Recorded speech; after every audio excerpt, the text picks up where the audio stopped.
Welcome back to a new video. Today we're going to be doing the reassembly of a Game Boy. So we're basically building a new Game Boy from scratch. We've got the board, we have your battery, your speaker, your screen, your little bag of accessories that you'll get with these bodies, and you get a wee sticker. You do normally get one of the replacement screen guards. The word of warning would be careful if you are taking off the old ones. You can damage the screen, and if you do, the screen is then broken. I would recommend just giving the original screen a good polish, unless it's really badly scratched or damaged in the first place. Then you would want to use one of these. If not, just stick with the original one. So, one wee moment. So the first thing we're going to do here is we're going to install the screen into the top case. The top part of the case, I should say. So this should just peel off like that. Can just place that in. If it is a new screen, you will most likely have to twirl your ribbon cable. Be careful with it. Again, I've said this before, they are very fragile. You break them, your screen is broken. So now we'll just pop the case top on. Easy as that. And we'll have the screws for it next. Okay, so as for your assortment of screws that you'll get, you'll have the nut, which I recently referred to as a bolt in my previous video. Sorry about that. You've got your little screw covers for the screen. So these smaller ones will go there and there. The larger ones actually act as pads for when you close over your Game Boy. Your large screws here, the longest ones, they'll be used for the back of your case. These four here. The small gold ones, I believe they want you to use for the motherboard. Your large gold, I believe, is the one that goes under the battery compartment, or under the battery in the compartment. And all these little miscellaneous ones will be for your screens and any other screws that need filled, for example, the one there on the back. So I'll just take the small ones here, which are tri-wing screws. Now, I can't remember off the top of my head if tri-wing was what was originally used on the screens, but that's what we'll be doing. So I'm just going to quickly put all 5 screws into these ones. So there we have all 5 screws back in on the screen, on the top half of the Game Boy. And we'll just take these small little rubber parts. So now that you've got the rubber bits in, that's the top half done. Over and done with. Next we have your bottom half. Now, when I take this part off, it just comes off. Your bumpers are kept onto the top, and you get a lovely bit of card protecting your buttons from falling out. Don't remove this till you're ready to put in the board, otherwise you'll have to deal with your buttons falling out and your rubbers coming off, and it can be a mess. So just leave that to last. There's a reason we're starting with the screen downward. So now that we've got that, we need to get this ribbon cable through this tiny little slot here. So just nice and steady, easy as that. Now that you've pushed through your ribbon cable, which is a lot easier to go in than it is to take out, we'll want to pop your hinges on the sides here. Inside this little bag with the Nintendo sticker and your cover for the ribbon, you will find these small black covers for the hinges. So taking your small cap and having the raised indentation, the small part raised out the way, you slide the cap towards the raised part, and that will clip it in. Once again, having the raised point and pushing the little cap towards it. I know you can't see with my fingers in the way, but that clips them on. And that's just the end caps for the hinges. So, now you'll notice on these, there is 2 sides to them. One that is off position, and one that is on the position. I'm going to do the on positions up.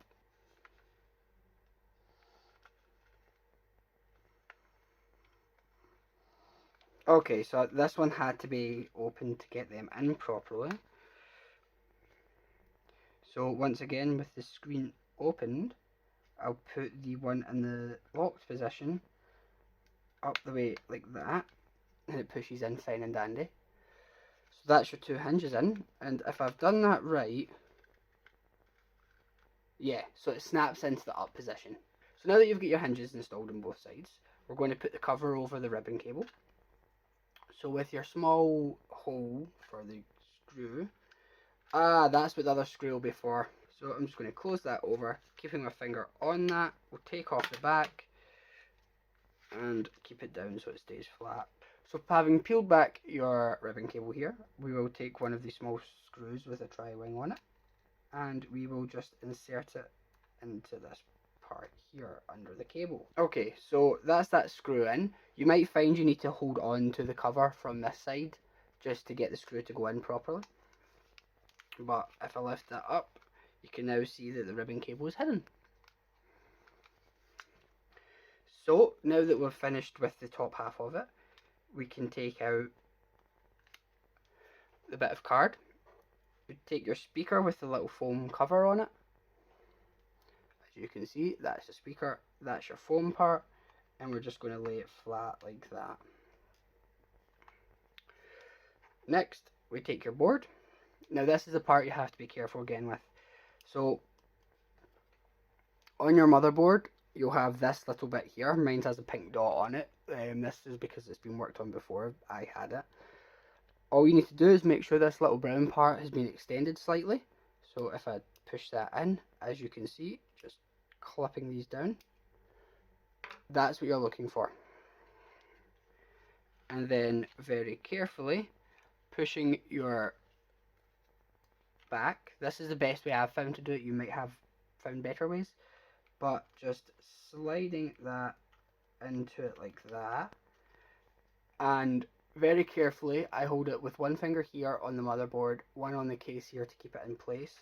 Using the other hand, I get a screwdriver, and we're just going to push these clips up. Ooh, just to secure it in place like that, and then bringing the board back down on an angle. That's it, and that's you installed everything now, apart from the battery, but we'll get onto that in a moment. So I'm going to use the small gold screws for the motherboard. I presume, I know there are Phillips heads naturally when they come out, so I'm going to be putting Phillips heads into these ones. So that's the 3 screws in for the motherboard. Next, the only thing we have left to do is add the small bolt to that part. So I'm just going to take my bolt, and I'm just going to pop it in there. So that's where it goes, just there. Now holding onto your board, make sure your position is in the off position, just as this is, or at least move this to on if you're keeping it in the on position.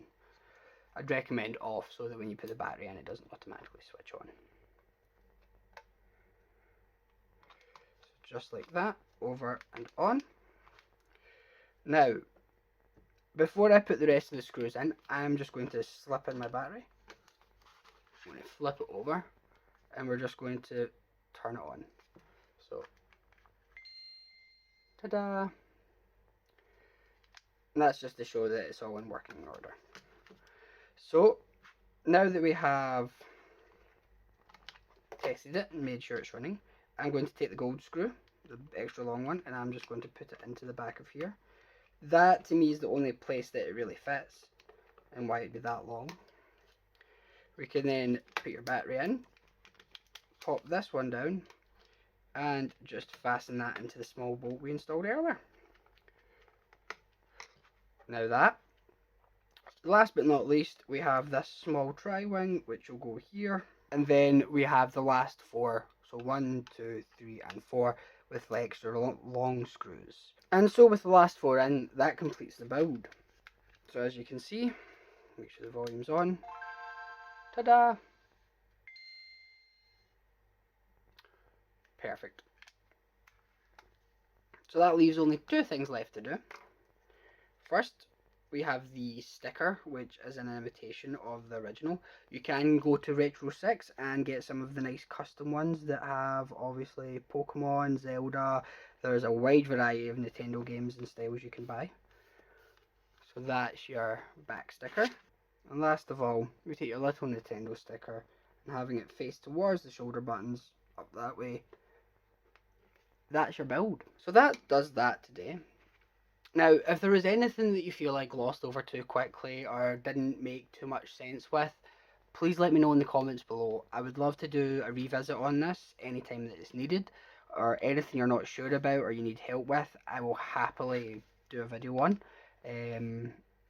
Again, it's a good hobby to have because it is really easy and it's a great way to start doing mods on consoles, because once you've just done the basic like case change, you can move on to try and desoldering the charging port and putting on a new type C, or you can just try replacing the monitor, which is really easy. I am the monitor, the screen, which is really easy, but you can also get ones where you change the brightness and such using a button, so you have to solder a cable into a motherboard port or connection. But all in all, it is fun. I enjoy it anyway. So, as always, if you made it to this part, thank you very much. It's greatly appreciated. If you enjoyed the video, please give us a like and a subscribe. And have a great day. You will most likely have to twirl your